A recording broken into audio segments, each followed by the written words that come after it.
Salut et bienvenue. Dans cette vidéo, nous allons parler de la passerelle par défaut dans les switches Cisco. Passerelle par défaut dans switch Cisco. En anglais, Default Gateway in Cisco Switch. Nous allons parler de pourquoi la configurer, comment la configurer et bien sûr, nous allons tester si effectivement ça marche. Alors, nous allons utiliser cette topologie ici. Où on peut voir, on a un routeur. À gauche de ce routeur, on a le réseau 192.168.1.0. À droite de ce routeur, on a le réseau 192.168.2.0/24. Alors, dans le réseau 2.0, le routeur, son adresse IP, c'est 2.1. On a un switch qui a l'adresse IP 2.2 et on a un PC qui a l'adresse IP 2.3.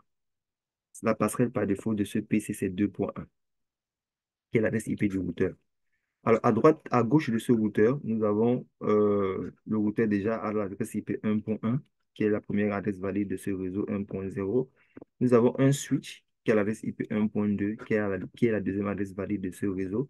Et nous avons un PC dont son adresse est 1.3. Sa passerelle par défaut, c'est 1.1. OK? D'habitude, quand on configure un PC ou bien un serveur, on a l'habitude de spécifier la passerelle par défaut, default gateway. On a cette habitude-là. Et cette habitude également, on doit l'avoir quand on configure les adresses IP dans les switches. Pourquoi configurer la passerelle par défaut dans un switch? C'est pour le manager à partir d'un réseau différent du réseau dans lequel se trouve le switch.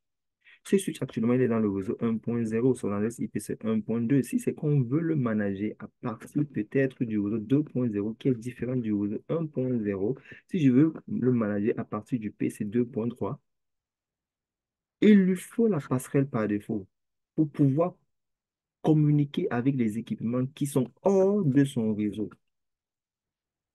Vous voyez un peu?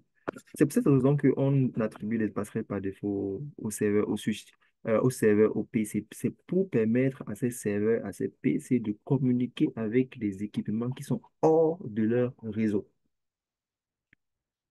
Le contexte n'est pas différent pour le switch.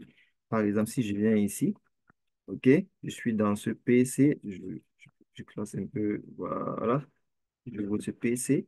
Alors, j'ai saisi la commande ipconfig. On peut voir que ce PC, son adresse IP, c'est 2.3 et sa passerelle, sa gateway, c'est 2.1. OK? 2.3 et sa gateway, c'est 2.1. Alors, si j'envoie un ping, si je teste la communication entre ce PC et ce PC, voyons voir si ça marche. Ping 192.168.1.3. Alors, c'est en train de fonctionner. Donc, 2.3 communique avec 2.1. Maintenant, si j'envoie un ping à 2.2, qui est ce switch, est-ce que ça va marcher? J'envoie un ping à 1.2. Tant pour moi. Alors, on peut voir ici que ça ne fonctionne pas. Donc, la communication a donné avec ce PC et la communication avec ce switch n'est pas en train de donner. Premier échec, deuxième échec, on aura un troisième échec, on aura un quatrième échec, troisième échec, quatrième échec. Alors, pourquoi est-ce que ce PC arrive à communiquer avec ce PC, mais n'arrive pas à communiquer avec ce switch qui est dans le même réseau que ce PC? C'est juste parce que ce PC a une passerelle par défaut. Grâce à sa passerelle par défaut, il peut communiquer avec les équipements qui sont hors de son réseau, qui est ce PC. Mais le switch n'a pas de passerelle par défaut. Non, il ne peut pas communiquer avec les équipements qui sont hors de son réseau.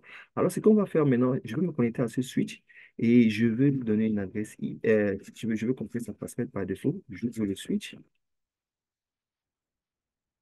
Voilà. Je vais dans le mode privilégié. Cisco.